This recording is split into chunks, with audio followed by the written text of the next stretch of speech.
मुख्यमंत्री पुष्कर सिंह धामी की तरफ से बयान दिया गया है। उन्होंने सभी मतदाताओं से एक बड़ी अपील की है। अपील यह की गई कि ज्यादा से ज्यादा मतदान करें। आप केदारनाथ में जो विकास के कार्य चल रहे हैं उसमें अपना सहयोग दें। आज महाराष्ट्र और झारखंड में भी मतदान हो रहा है। मतदान में भाग लेकर डबल इंजन की सरकार बनाएं, ये उनकी तरफ से कहा गया है। एक तरफ अपील है, एक तरफ अपनी पार्टी की और अपनी पार्टी के उम्मीदवारों की जीत का दावा है।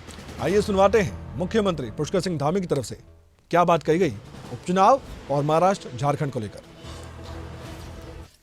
मैं श्री केदारनाथ विधानसभा के सभी देवतुल्य मतदाताओं से अपील करता हूं कि अधिक से अधिक संख्या में आकर मतदान करें और अनवरत विकास जो हमारे आदरणीय प्रधानमंत्री नरेंद्र मोदी जी के नेतृत्व में श्री बाबा केदार धाम का भव्य और दिव्य निर्माण कार्य चल रहा है। केदारपुरी में और श्री केदारनाथ विधानसभा में जो विकास के कार्य चल रहे हैं उनको गति देने में अपना सहयोग प्रदान करें। और आज महाराष्ट्र और झारखंड में भी मतदान हो रहा है। मैं वहां के भी सभी मतदाताओं से अपील करता हूं कि सभी मतदान में भाग लेकर डबल इंजन की सरकार बनाएं, भारतीय जनता पार्टी और एनडीए के प्रत्याशियों को विजयी बनाएं। आइए केदारनाथ उपचुनाव को लेकर चर्चा करते हैं। कुछ अहम जानकारी आपके सामने रखते हैं। हमारे साथ जुड़ चुके हैं उत्तराखंड से हमारे ब्यूरो चीफ राव शफात अली। राव शफात अली, दर्शक जानना चाहते होंगे कि क्यों हम इस पर ज्यादा चर्चा कर रहे हैं, क्यों सभी नेताओं का फोकस केदारनाथ की इस सीट पर था जो प्रचार जोरों पर था। मुख्यमंत्री ने एड़ी चोटी का जोर लगाया। कांग्रेस के नेताओं की तरफ से भी कोशिश की गई कि पूरी तरीके से कोई कसर ना छोड़ी जाए और 23 नवंबर यह दिन निर्धारित कर देगा आखिरकार नतीजा किसके पक्ष में आएगा, क्योंकि और राज्यों में भी उपचुनाव है। उत्तर प्रदेश की कई सीटों पर उपचुनाव है, पंजाब में है, झारखंड महाराष्ट्र में तो विधानसभा के चुनाव है। तो ऐसे में 23 नवंबर के दिन उन सभी चुनाव के नतीजे के अलावा केदारनाथ को इतना इंपॉर्टेंट, इतना महत्वपूर्ण माना जा रहा है। मैं आपसे जानना चाहता हूं, चाहे बीजेपी हो चाहे कांग्रेस हो।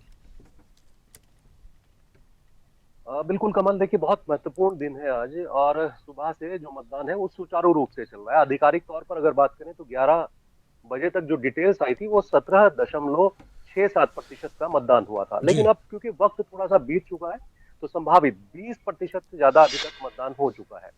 तमाम तैयारियां थी। सिक्योरिटी के लिहाज से बात करें तो 700 कर्मचारी सुरक्षा में तैनात थे, 173 बूथ बनाए गए थे और ऐसा पहली बार हुआ कि 130 जो पोलिंग बूथ है वो सीसीटीवी कैमरे में रहेंगे। यानी कि ऐसा पहली बार हुआ कि 70% बूथ सीसीटीवी वहां पर लगाए गए हैं।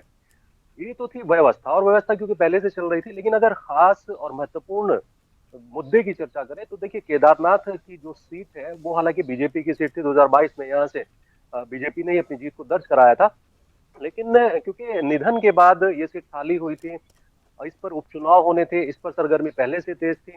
महत्वपूर्ण ये राजनीतिक मायनों में भी हो जाती है और धार्मिक मायनों में भी हो जाती है।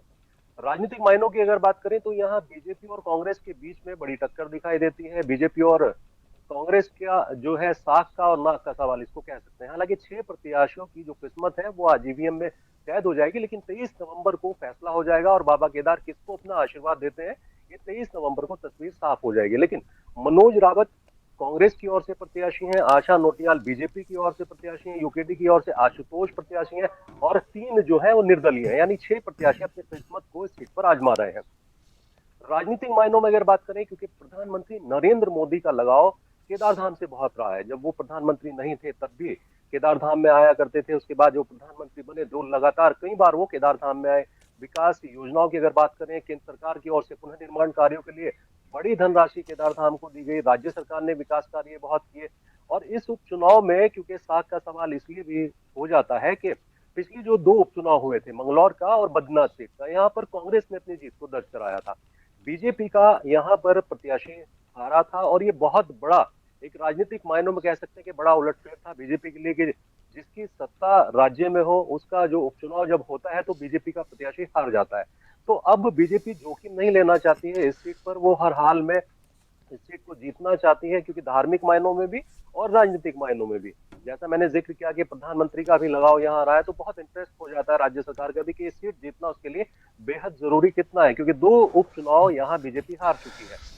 तो इसीलिए जब यहाँ पर प्रचार प्रसार चल रहा था तो बड़े बड़े दिग्गज राज्य के महाचुनाव प्रचार में गए। खुद मुख्यमंत्री पुष्कर सिंह धामी चुनाव प्रचार में जुटे रहे, रैलियां की, बाइक रैली की, तो ये बहुत महत्वपूर्ण था। लेकिन बहरहाल अब बात करें तो अब जनता किसको जिता करके भेजती है सदन में, ये तो 23 नवंबर को साफ होगी तस्वीर।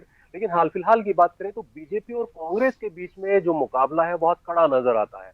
हालांकि बीजेपी के अपने दावे हैं, कांग्रेस के अपने दावे हैं, जो निर्दलीय प्रत्याशी हैं उनके अपने दावे हैं कि वही जीत करके आएंगे। लेकिन जो समीकरण बैठ रहे हैं वो सिर्फ दो राजनीतिक पार्टियों के बीच में ज्यादा यहाँ पर नजर आते हैं।